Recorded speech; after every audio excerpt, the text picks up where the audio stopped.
I just asked you for your questions on Twitter, so I'm going to do a Q&A today. If you don't follow me on Twitter, go do that. Sharla in Japan.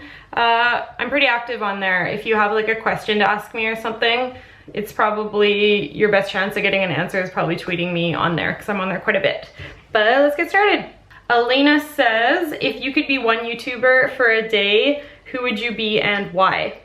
I would probably want to be Martina and Simon. Does that count as one? They go on lots of really cool adventures. So I feel like if I could be them for a day, that I'd get to go somewhere really cool. So yeah. Dee Dee asks, what do you think about getting a degree in Japanese studies? How far can that bring you in a career? I do not have a degree in Japanese, so it's kind of hard for me to say. I guess it's kind of limiting in like your choices for jobs. I guess if you have other skills that could work well together with those other ones, say for example, you also have computer programming skills plus the strong background in Japanese, then you could get a job in Japan doing computer programming or something like that. But if you have just the Japanese, it pretty much limits you to doing a job requiring Japanese language and your native language, like translating, or say like touring Japanese people around your hometown or something like that. But again, I'm not a Japanese major, so I don't have too much experience in that field, so I'm kind of not the right person to ask that question. Christina asks, how does your fiance feel about moving to Canada?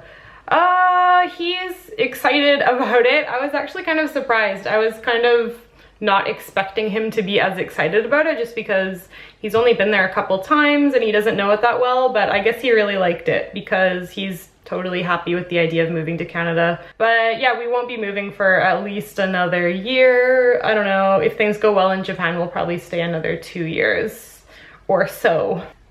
Melanie asks, out of all the Pokemon plushies you own, which one is your favorite? Definitely my giant Bulbasaur. I absolutely love that thing.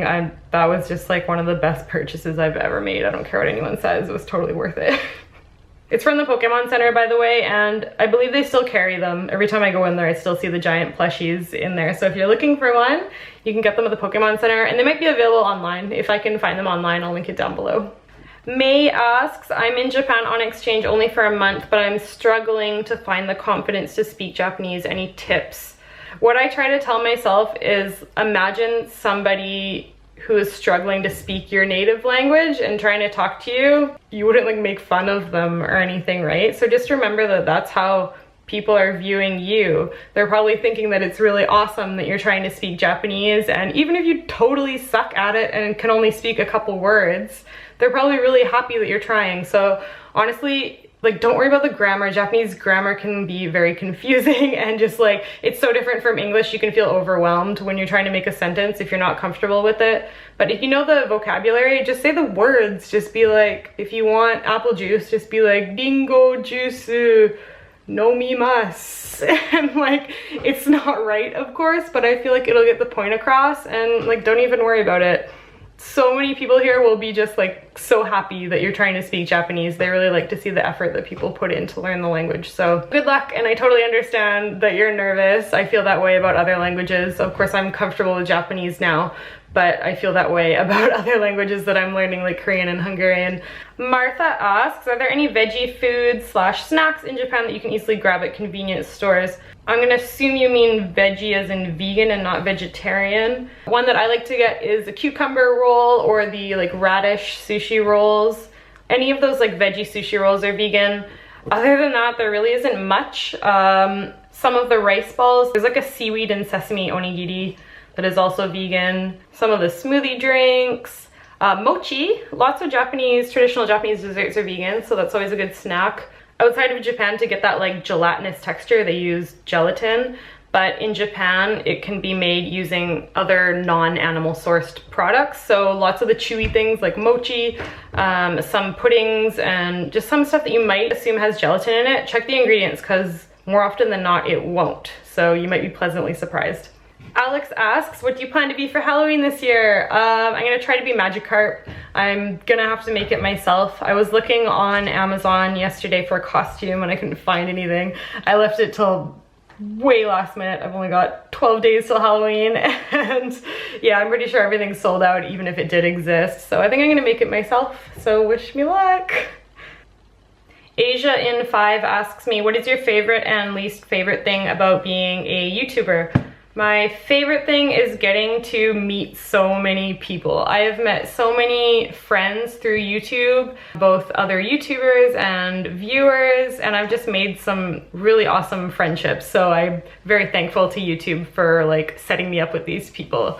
That would definitely be my favorite thing. My least favorite thing, there are a few. I mentioned one before where I feel really bad for not being able to reply to everybody, and it really stresses me out because I have so many comments and so many private messages, and I'll get like emails from people several times a week and I won't reply to them because I don't have time to reply to everybody, but then they'll keep sending me emails saying how they're so pissed off that I don't even take time out of my day to reply to them. But guys, it's impossible to reply to everybody, so I hope you understand that I'm trying my best to reply to as many comments and as many tweets as I can.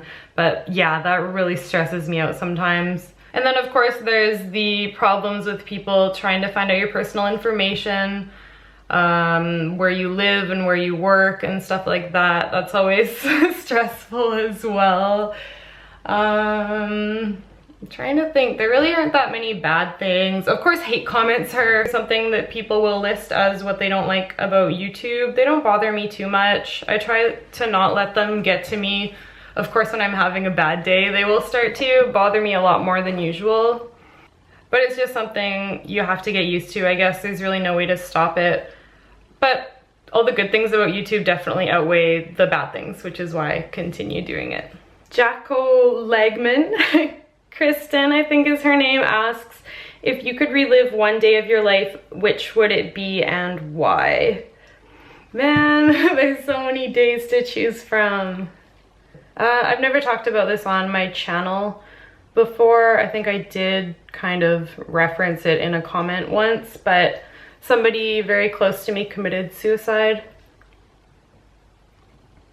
a few years ago, and if I could relive one day, it would definitely be one of the days with him, because I miss him a lot.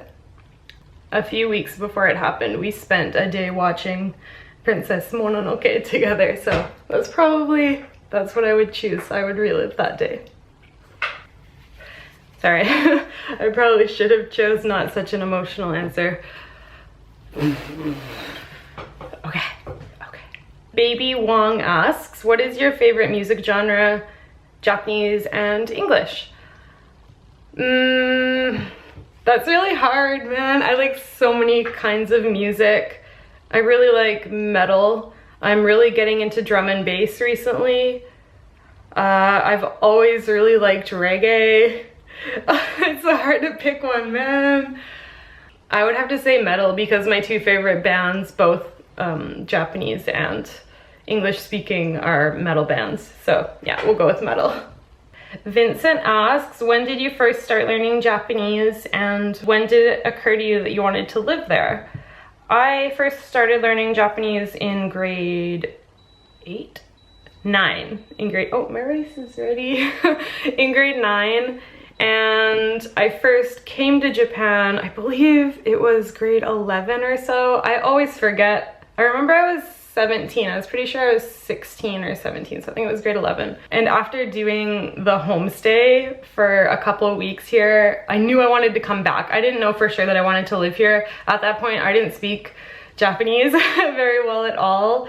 However, a couple years later, I came back for a longer trip. I think it was about a month and a half long, and I stayed in Tokyo with a friend, and I just had such a blast. My friend loved Johnny's and she loved cars, and we just had so many fun adventures together, riding in skylines and like listening to Johnny's music together, and we just had such an amazing time that I felt like, oh man, like living in this country would be so much fun. Those were two things that I couldn't really do in Canada. Like, I love Japanese sports cars and I love Japanese pop music at the time. And it was really awesome to just have those things like right at your fingertips in Tokyo. Whereas in Canada, it's really difficult to find like, you know, Japanese sports cars. You don't see them very often. Same with the music. So I think at that time I really felt like, wow, I'd really want to live in this country for at least a few years. And yeah, I made it happen, so yay. Beretta number 9, am I saying that right, asks, what's the wildest thing you've ever wanted to do with your hair? I wouldn't call it wild. I don't really consider coloring my hair like a wild thing, but I've never wanted to like shave my head or like get really short hair or anything. So the wildest thing that I've been wanting to do and still want to do is to dye it baby pink. One of these days I think I'll do it. I'm just terrified that I'm gonna destroy my hair. It's already pretty like, you know, dry and in need of some conditioning, and I feel like if I bleach it anymore it's just gonna look like crap. But I would absolutely love to have baby pink hair. One of these days I'll make it happen. Manacat asks, what has living in Japan changed the most about you? Probably that now I'm really quiet on public transportation. So like when I go back to Canada, I'm so used to the Japanese way of like not talking on your cell phone, not really talking to people beside you, not eating, you know, not making any noise whatsoever really when I'm on the train, that when I get back to Canada and I'm riding on the bus, I do the same thing. I'm super quiet. And then when my friends go to talk to me, I feel kind of awkward. Because if that were to happen in Japan, I'd be like, oh no, I can't talk on the train. People are gonna be like, oh, what's she doing? It's so obnoxious. So I feel like that's really ingrained in me now. And it's probably gonna take like a while of living back in Canada for that to come like back to Canadian standards. But yeah, I think that's probably the one thing that I've noticed, I would say, yeah. All right guys, my rice is ready and waiting for me, so I better go make dinner for my fiance and I. Thanks so much for watching. If you like this video, please give it a thumbs up. It tells YouTube that it's a good video and it helps it like get spread around on the recommended videos list thing, so I really appreciate it. Thanks guys, bye.